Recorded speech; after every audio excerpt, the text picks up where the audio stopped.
Once upon a time, nestled between golden wheat fields and hills draped in mist, there was a small wooden village. And on the very edge of this village, bordering a forest known as the Darkwood, lived two siblings named Lena and Tomas.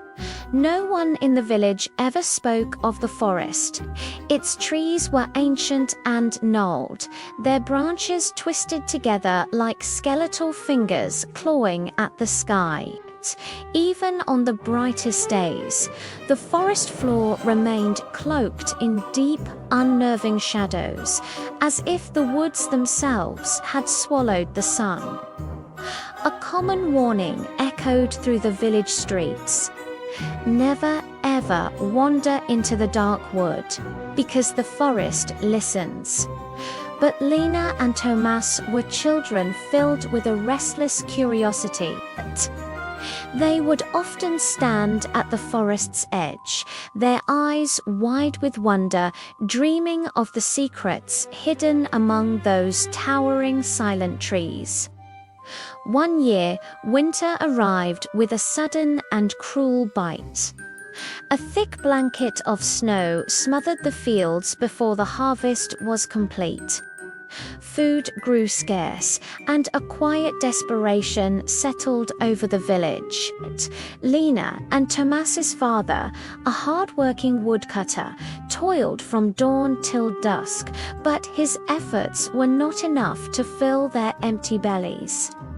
One evening, as a fierce wind howled and rattled their small home, Lena heard something strange. A whisper carried on the breeze from the forest. It was soft, sweet, almost like a melody calling her name. But the very next morning, a strange pool led the siblings to a faint path they'd never noticed before, a path that led directly into the heart of the Darkwood. At first, they were cautious, their steps light and their senses on high alert. But then, a scent drifted through the air, something wonderful and utterly irresistible. The smell of sugar, of warm honey, of freshly baked bread. They followed the scent, their hunger overriding their fear, until they stumbled upon something impossible. There, in a sun-dappled clearing, stood a small house. But this was no ordinary house. It was built entirely of candy, rich chocolate, and shimmering golden sugar glass. The roof was a tapestry of glistening caramel tiles, and the windows were framed with vibrant, colorful candy sticks. The very walls emanated a warm, inviting aroma of vanilla and cinnamon. The two hungry children could only stare in amazement. "Who could have built such a place?" Tomas whispered, his voice full of awe. Unable to resist the temptation, Lena reached out and broke off a tiny piece of crystallized sugar from the wall. The moment it touched her fingers, the front door creaked open. An old woman emerged, her back bent with age and her silver hair a tangled mess. But her eyes glittered with a strange, intense light.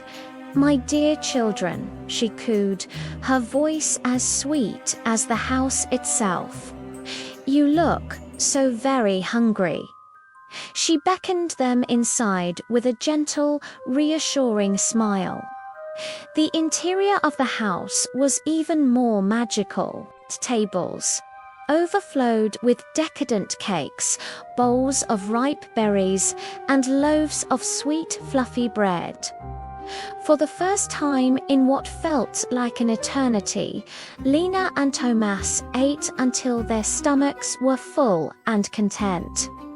All the while, the old woman watched them, a peculiar glint in her eyes. Because this house wasn't built from kindness, it was built from temptation. That night, as the forest fell silent around them, Lena was jolted awake by strange sounds from the kitchen. Peeking through a crack in the door, she saw the old woman speaking in hushed tones to a large black crow perched on the windowsill. "The children grow stronger," the witch whispered, her voice losing its sweetness. "Soon they will have enough energy for the spell." Lena's heart pounded against her ribs. In a flash of cold terror, she understood everything. The candy house was a trap. The witch was using sweet, irresistible magic to lure hungry, desperate children into her grasp, only to steal their life energy to keep herself young and powerful. The next morning, the witch's true nature was revealed. She tried to force Tomas into a magical cage, its bars glowing with an eerie, sugary light. But Lena, now armed with the truth, was clever. She pretended to help the witch, who was preparing a giant candy oven for what she claimed would be a special baking session.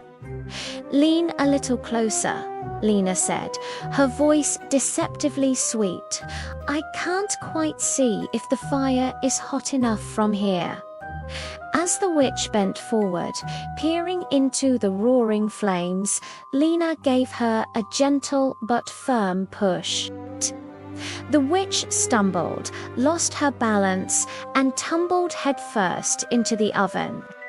There was a brilliant burst of blue, magical smoke, and in an instant, the dark spell that held the enchanted house together shattered into a million pieces.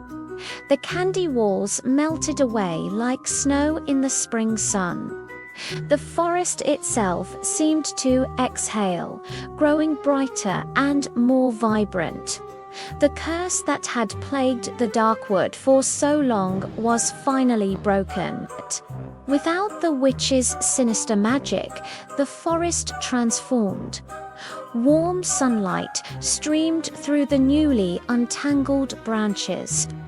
Birds began to sing from the treetops, and colorful wildflowers started to bloom on the forest floor. The Darkwood was no longer dark. As they explored the witch's now vanished home, Lena and Tomas discovered a hidden path that led them safely back towards their village. They also found a small, ornate chest. Inside, it was filled not with gold, but with something far more precious: rare seeds, a handful of coins, and vials of magical herbs. Their father was overwhelmed with joy and relief when they returned, safe and sound. Using the treasure from the chest, the family planted a new garden. The magical seeds sprouted and grew with an impossible strength, producing a harvest more bountiful than any the village had ever seen. Soon, the entire community shared in the abundance, their days of hunger and hardship finally over. The Darkwood, once a place of fear and whispered warnings, became a beautiful, welcoming forest where children played freely and weary travelers could rest in its peaceful shade. Years later, people still told the story of the two brave siblings who dared to enter the Darkwood and defeated the Witch of Sweet Illusions. Their tale became a timeless reminder that sometimes the most dangerous traps are the ones that look the sweetest, and that even in our darkest moments, wisdom and courage have the power to break even the most powerful spells. Thank you so much for watching. If you enjoyed this story, don't forget to like and subscribe for more tales from the woods. See you next time.